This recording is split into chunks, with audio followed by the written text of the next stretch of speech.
சவுக்கு சங்கருடைய தாயார் ஒரு ஆட்கொணர்வு மனு போட்டு ஜாமீன் வழங்கி இருக்கிறது. நீதிபதிகள் மிக முக்கியமான கேள்வியை கேட்டிருக்கிறார்கள். இவர் குண்டர் சட்டத்திலே கைது செய்யப்படக்கூடிய அளவிற்கு இவர் என்ன செய்து விட்டார்?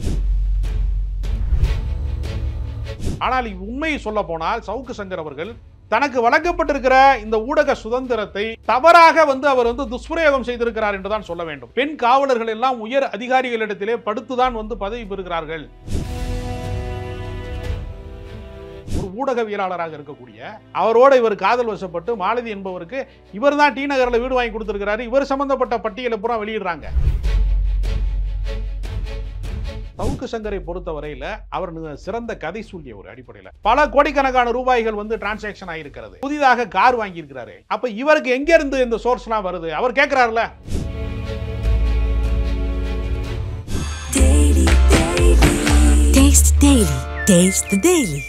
ரிஃப்ளெக்ட் நேயர்களுக்கு வணக்கம். சவுக்கு சங்கருக்கு உச்சநீதிமன்றம் ஜாமீன் வழங்கி இருக்கிறது. கிளாம்பாக்கத்தினுடைய பேருந்து நிலையத்திலே பல்வேறு மோசடிகள் இருக்கிறது. அது பல்வேறு அரசுக்கு எதிரான பல்வேறு ஆவணங்களை போலி ஆவணங்களை அவர் எல்லாமே தெரியும் என்கிற அடிப்படையிலே வழக்கம் போல அவர் பல விஷயங்களை பேசியிருக்கிறார். அரசுக்கு எதிராக பேசியிருக்கிறார். காவல்துறை குறித்து மிக மோசமாக அவர் பேசியிருக்கிறார். பெண் காவலர்கள் எல்லாம் உயர் அதிகாரிகளிடத்திலே படுத்துதான் பதவி பெறுகிறார்கள். இதெல்லாம் திட்டமிட்டு நடக்கிறது என்ற ஒரு கருத்தை அவர் பேசினார். அதற்கு பின்னால் பல்வேறு வழக்குகள் அவர் மீது பதியப்பட்டது. அவர் தேனிக்கு சென்றபோது அவர் தங்கியிருந்த அந்த ஹோட்டலிலே அவர் கஞ்சா பயன்பாட்டிலே வைத்திருந்தார் என்கிற அடிப்படையிலே அவர் மீது வழக்கு பதிவு செய்யப்பட்டது. அவர் கஞ்சாவை பயன்படுத்தக்கூடியவராக இருந்தார். ஆனால் கஞ்சா பொருளை அவர் கடத்துகிறவராகவோ விற்பவராகவோ இல்லை. ஆனாலும் அவருக்கு கஞ்சா என்பது குறைந்த அளவிலே பயன்பாட்டிலே இருந்தது. அதையெல்லாம் போலீஸ் மோப்பம் பிடித்து கஞ்சாவை வைத்திருக்கும் போது தான் அவர்களை பிடித்தார்கள் என்றெல்லாம் வழக்கு பதிவு செய்து பல்வேறு வழக்குகள் அவர் மீது போடப்பட்டிருக்கிறது. குறிப்பாக குண்டர் சட்டத்திலே அவர் கைது செய்யப்பட்டிருக்கிறார். அரசினுடைய ஆவணங்களை தவறாக சொன்னதற்காக கிளாம்பாக்கம் பேருந்து நிலைய பிரச்சனையிலே பொதுமக்களை போராட தூண்டியதற்காக அவர் மீது குண்டர் சட்டம் பாய்ந்தது என்பது மாதிரியான வழக்குகள் பதிவு செய்யப்பட்டிருக்கிறது. சவுக்கு சங்கருடைய தாயார் ஒரு ஆட்கொணர்வு மனு போட்டு உச்சநீதிமன்றத்திலே அவரை விடுவிக்க வேண்டும் என்று ஒரு ஆட்கொணர்வு மனு போட்டிருக்கிறார். ஹேபியஸ் கார்பஸ் என்று சொல்வார்கள். அந்த ஆட்கொணர்வு மனு போட்டிருக்கிறார். நீதிபதிகள் மிக முக்கியமான கேள்வியை கேட்டிருக்கிறார்கள். இவர் குண்டர் சட்டத்திலே கைது செய்யப்படக்கூடிய அளவிற்கு இவர் என்ன செய்து விட்டார் என்கிற கருத்தையும் நீதிபதிகள் கேட்டிருக்கிறார்கள். இந்த வழக்கை எல்லாம் ஒரே வழக்காக சேர்த்து விசாரிக்க வேண்டும். வேறு வேறு இடங்களிலே வழக்கு பதிவு செய்யப்பட்டிருக்கிறது. உதாரணத்திற்கு கோயமுத்தூரிலே தான் அந்த பெண் காவலர் குறித்து அவதூறு பேசியதற்காக வேண்டி வழக்கு பதிவு செய்யப்பட்டது. அப்போ ஒட்டுமொத்த வழக்குகளையும் ஒரு சேர விசாரிக்க வேண்டும். அவரை அலக்களிக்க கூடாது என்கிற அடிப்படையிலே அதற்கான ஒரு மனுவை ஒட்டுமொத்தமாக விசாரிக்கப்பட வேண்டும் என்று கேட்டிருக்கிறார்கள். சவுக்கு சங்கர் விஷயத்திலே நாம் இரண்டாக பார்க்க வேண்டும். சவுக்கு சங்கர் அடிப்படையிலே ஏற்கனவே கடந்த காலங்களில் திமுகவை கூட அவர் ஆதரித்திருக்கிறார். ஈழத்தமிழர் படுகொலை நடந்த போது திமுகவை மிக கடுமையாக எதிர்த்திருக்கிறார். சமீபமாக அவர் அதிமுகவுக்கு ஆதரவான நிலைப்பாட்டிலே அவர் தொடர்ச்சியாக பல்வேறு ஊடகங்களிலே பேசியிருக்கிறார். அப்போ சவுக்கு சங்கருக்கு என்று நிரந்தரமாக ஏதேனும் கொள்கை இருக்கிறதா என்று கேட்டால் நிச்சயமாக இல்லை. ஒவ்வொரு காலகட்டத்திலும் வேறு வேறு நிலைப்பாட்டை எடுத்திருக்கிறார்.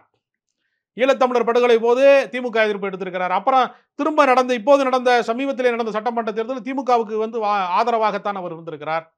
அவர் திமுக அரசு மீது சமீபமாக மிக கடுமையான குற்றச்சாட்டுகளை சொல்லிக்கொண்டே இருக்கிறார். உதாரணத்திற்கு உதயநிதி மீது எந்த விதமான முகாந்திரமும் இல்லாமல் நிறைய கட்டுக்கதைகளை அவர் பேசினார்.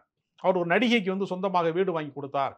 நிவேதிதா பெத்ராஜ்னு சொல்லக்கூடிய ஒரு நடிகைக்கு வீடு வாங்கி கொடுத்தாரு அப்படின்லாம் ஒரு பொய்யான தகவலை அவர் சொன்னார். அப்போ உள்நோக்கத்தோடு அவர் ஒரு செயல்படுகிறார். அப்புறம் ஜி ஸ்கொயரில் பல மோசடிகள் நடந்திருக்கிறது என்று அவர் பேசினார். அது நீதிமன்றத்திலே வழக்காக மாறிய போது அவர் மன்னிப்பு கேட்டார்.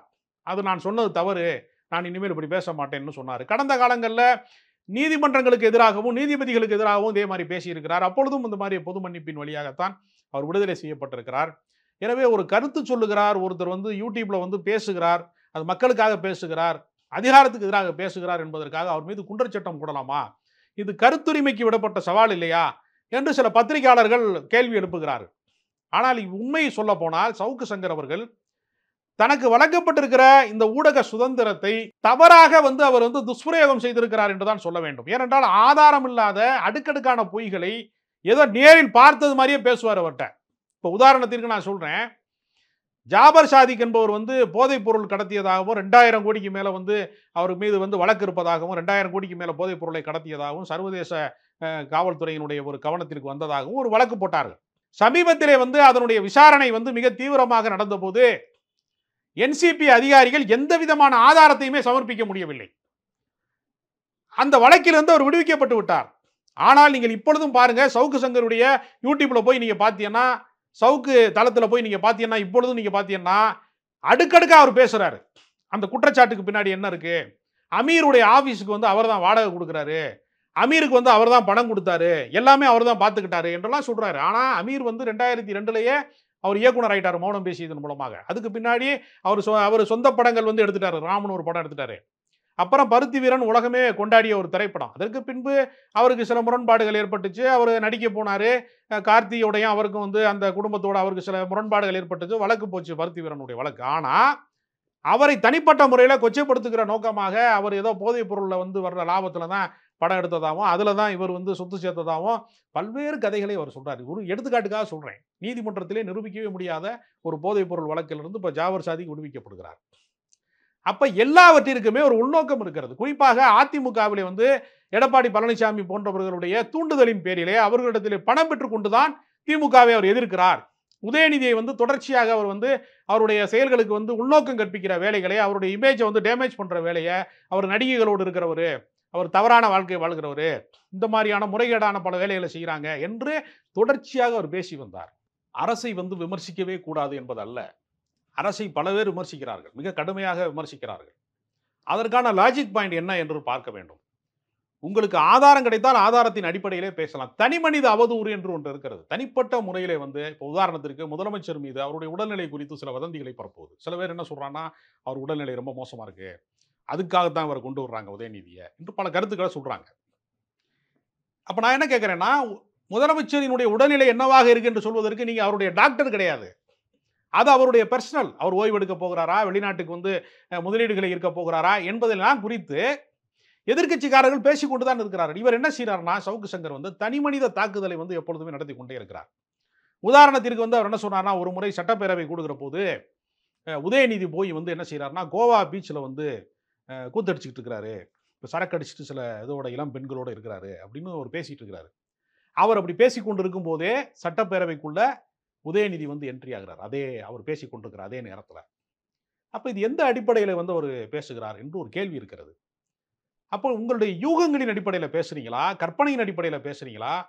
ஒருத்தரை தனிநபரை நீங்கள் வந்து தாக்கணும். இப்போ நான் என்ன கேட்கிறேன்னா, உதயநிதி அவர்கள் வந்து அரசியலில் முன்னிலைப்படுத்தப்படுகிறார் என்று ஒரு குற்றச்சாட்டு இருக்கிறது என்றால், அந்த குற்றச்சாட்டை எழுப்புவதற்கான முதல் உரிமை திமுக காரர்களுக்கு தான் இருக்கிறது. திமுக காரர்கள் அவரை ஏற்றுக்கொண்டால் நாம் அதற்கு வந்து மறுப்பு சொல்ல முடியாது. அவர் திடீரென்று அவர் வந்து மன்னராக அவரை முடிசூட்டிக் கொள்ள முடியாது. அவர் வந்து என்ன செய்யணும், தேர்தலில் நிற்கிறாரு. அவர் போய் திருவல்லிக்கேணியில் நிற்கிறாரு. தேர்தலில் நின்று எம்எல்ஏ ஆகி தான் அவர் அமைச்சராக முடியும். மக்கள் நினைத்தால் மக்கள் மன்றத்தில் தோற்கடிச்சிடலாம். வாரிசு அரசியல் வேண்டாம் என்று மக்கள் நினைத்தால் அவரை வந்து தோற்கடிக்க முடியும். நீங்கள் என்ன சொல்லணும்னா, அவருடைய அரசியல் தவறானது என்று நீங்கள் சொல்லலாம், அவருடைய கோட்பாடு தவறானது என்று சொல்லலாம். நீங்க பெர்சனலா வந்து அவருடைய தனிமனித வாழ்க்கை குறித்து யார் கூட போனாங்கன்னு சில பேர் வந்து வீடியோல பேசுறான்.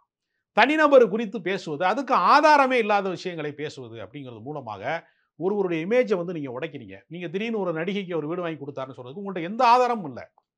கடைசியில இவரை குறித்து விசாரிக்க போன போது இவர் தான் இந்த மாதிரி வீடு வாங்கி கொடுத்திருக்கிறார். ஒரு ஊடகவியலாளராக இருக்கக்கூடிய ஒரு பெண்ணோடு காதல் வசப்பட்டு, அவர் ஏற்கனவே ஒரு பத்திரிகையாளருடைய மனைவி, அவரோட இவர் காதல் வசப்பட்டு மாலதி என்பவருக்கு இவர் தான் டி நகரில் வீடு வாங்கி கொடுத்திருக்கிறாரு. இவர் சம்பந்தப்பட்ட பட்டியலை பூரா வெளியிடுறாங்க. அப்ப தான் திருடி வந்து பிறரை தன்னை போலவே பிறரை நம்புவதுன்னு சொல்றது மாதிரி, என் கை திருடும் போது மத்த கை எப்படி திருடாம இருக்கும்னு சொல்ற மாதிரி இவர் தான் வீடு வாங்கி கொடுத்திருக்கிறார். கடைசியில பல கோடிக்கணக்கான ரூபாய்கள் வந்து டிரான்சாக்ஷன் ஆகியிருக்கிறது. புதிதாக கார் வாங்கியிருக்கிறாரு. அப்ப இவருக்கு எங்க இருந்து இந்த சோர்ஸ்லாம் வருது? அவர் கேட்கிறாருல, அமீருக்கு வந்து இந்த இவ்வளவு பெரிய ஆபீஸ் யார் போட்டு கொடுத்தான்னு அவர் கேட்கிறாரு. அவர் ஜாபர் சாதிக்கு முன்பே அவர் தயாரிப்பாளர் ஆயிட்டார். அவரை பார்ப்பதற்கு முன்பே அவர் தயாரிப்பாளர் ஆயிட்டாரு. அப்ப தனிநபர் தாக்குதலை நீங்கள் அமீர் மீது, இயக்குனர் அமீர் மீது, உதயநிதி ஸ்டாலின் மீது, வேற சில தனிநபர்கள் மீதான தாக்குதலை நீங்க தொடர்ந்து நடத்தி கொண்டே இருக்கிறீர்கள். அதை மக்கள் வந்து நீங்கள் ரொம்ப நல்லா பேசுறீங்கிறதுனால மக்கள் அதை ரசிக்கிறார்கள். பல பாமரர்கள் நீங்கள் பேசுவதெல்லாம் உண்மைதான் என்று வேற நம்புகிறார்கள். அப்போ உங்களை நம்புகிறார்கள் என்பதற்காக நீங்கள் வந்து தொடர்ச்சியாக வந்து ஒரு பொய் பிரச்சாரத்தை தொடர்ந்து செய்யும்போது நீங்க என்ன செய்யலாம்? நீங்கள் அதிமுகவின் செய்தி தொடர்பாளராக மாறிவிட்டு நீங்க பேசுங்க. அது வேற விதம். நீங்கள் ஒரு பொதுவான நபரு, நான் ஊடகவியலாளரு, நான் நேர்மை சார்ந்தவன், உண்மை சார்ந்தவன் அப்படின்னு சொல்லிக்கொண்டு என்னை யாராலையும் விலை கொடுத்து வாங்க முடியாதுன்னு சொல்லிக்கிட்டு நீங்க வந்து எதிர்க்கட்சிக்காரன்ட்ட பணம் வாங்கிட்டு வந்து ஆளுங்கட்சி தரப்புகளை வந்து நீங்க பேசுறது அப்படிங்கிறது சரியான விஷயம் அல்ல. கிளாம்பாக்கத்துல வந்து பேருந்து நிலையம் திறக்கிற போது பல குறைபாடுகள் இருக்கிறது. இன்னும் போதிய அடிப்படை கட்டுமான வசதிகள் இன்னும் செய்யப்படல. அப்படி சொல்றதுக்கு மக்களுக்கு உரிமை இருக்கிறது. ஆனால் அதற்கு பின்னால வந்து நடந்த டீலிங் என்ன தெரியுமா? அப்படின்னு நீங்க ஒரு கதை கட்டுறது இருக்கு இல்லையா? அதற்கு எந்த ஆதாரமும் இல்லாத பட்சத்துல நீங்கள் கதை கட்டுகிற போது அதற்கான விலையை நீங்க குடுத்தேன் தீரணும். அதனால சவுக்கு சங்கரை பொறுத்த வரையில அவர் சிறந்த கதை சொல்லியவர் அடிப்படையில. ஒரு ஒரு விஷயத்தை உண்மை போலவே ஜோடித்து சொல்லக்கூடியவரு. அதனால அவரை பிடிக்க வந்த போலீஸ் வந்து வரப்போகுதுங்கிறது அவருக்கு தெரியலையே. அவரை கஞ்சா வச்சு தான் பிடிக்க போறாங்க தேனியிலங்கிறது அவருக்கு தெரியல. எனக்கு ஒரு சோர்ஸ் இருக்கு, எனக்கு ஒரு சோர்ஸ் இருக்குங்கிற இதெல்லாம் என்னன்னா, ஒரு காவல்துறையில வந்து ஒரு ஒரு பிரச்சனை நடக்குது. ஒரு உயர் அதிகாரிக்கு ஒருத்தருக்கு வந்து புரமோஷன் கிடைக்குது. இன்னொருத்தருக்கு கிடைக்காம இருக்கும். அவர் தகவல் சொல்வாரு. அதை வைத்துக்கொண்டு தான் நீங்க பேசுறீங்களே தவிர, உங்களுக்கு சோர்ஸ் கிடைக்கும்னா எப்படி கிடைக்கும்? நீங்க ஏதாவது வந்து ஒரு புலனாய்வு டீம் வச்சிருக்கீங்களா நீங்க? தமிழ்நாடு முழுக்க இப்ப ஜூனியர் விகடனு, நக்கீரன் போன்றவர்கள்லாம் தமிழ்நாடு முழுக்க நிருபர்கள் இருக்காங்க. அவங்க செய்தி சேகரிப்பாளர்கள் இருக்கிறாங்க. பல செய்தி நிறுவனம் இருக்கிறது. பிடிஐ மாரி செய்தி நிறுவனம் இருக்கிறது, பிபிசி இருக்கிறது, ரிஃப்ளெக்ட் நியூஸ் இருக்கிறது. பல செய்தி நிறுவனங்கள் பல இடங்கள்ல இருக்கக்கூடிய செய்திகளை சேகரித்து பேசுறது என்பது வேறு. நீங்க வெறும் யூகத்தின் அடிப்படையில தான் பேசுறீங்க. அந்த யூகத்தை உண்மை என்று நீங்கள் வந்து பொய்யை வந்து உண்மையாக மாற்ற முயற்சி செய்றீங்க அப்படிங்கிறப்ப, ஒரு அரசாங்கம் தொடர்ந்து வேடிக்கை பார்க்க முடியாது என்கிற அடிப்படை இருக்கிறது. ஆனால் நீதிமன்றம் வந்து அவர் மீது போடப்பட்டிருக்கிற குண்டர் சட்டத்தை ரத்து செய்ய வேண்டும் அப்படிங்கிற ஒரு கருத்தை வந்து ஏன் அவர் மீது குண்டர் சட்டம் போட்டீர்கள் என்று நீதிபதி கேட்கிறார். அது ஒரு நியாயமான விஷயம் தான். அவர் வந்து வழக்கிலிருந்து விடுபட வேண்டும் என்பதுதான் என்னுடைய விருப்பமும், விடுதலையாக வேண்டும் என்பது. ஆனால் இதையே வந்து ஒரு முன்னுதாரணமாக கொண்டு பல பேர் பொய் சொல்ல ஆரம்பிச்சிட்டாங்கன்னா, ஊடகம் வந்து கோயபல்ஸ் பிரச்சாரமாக மாறிவிடும். அதனால தான் அவருக்கு இந்த சட்ட நடவடிக்கை என்பதை திமுக அரசு ஒரு தவிர்க்க முடியாத சூழல்ல அவர் மீது வழக்கு பதிவு செய்திருக்கிறார்கள் என்று நான் நினைக்கிறேன். சவுக்கு சங்கர் எல்லா வழக்கிலிருந்தும் விடுதலை பெற வேண்டும். உண்மையான ஜேர்னலிசத்திற்கு பக்கத்திலே மக்கள் நம்மை நம்புகிறார்கள் என்பதற்கான ஒரு உண்மைத்தன்மைக்கான ஒரு ஆளாக அவர் தன்னை மாற்றிக்கொள்ள வேண்டும். அதுதான் நம்மளுடைய விருப்பமும் வேண்டுகோளும். Taste the Daily.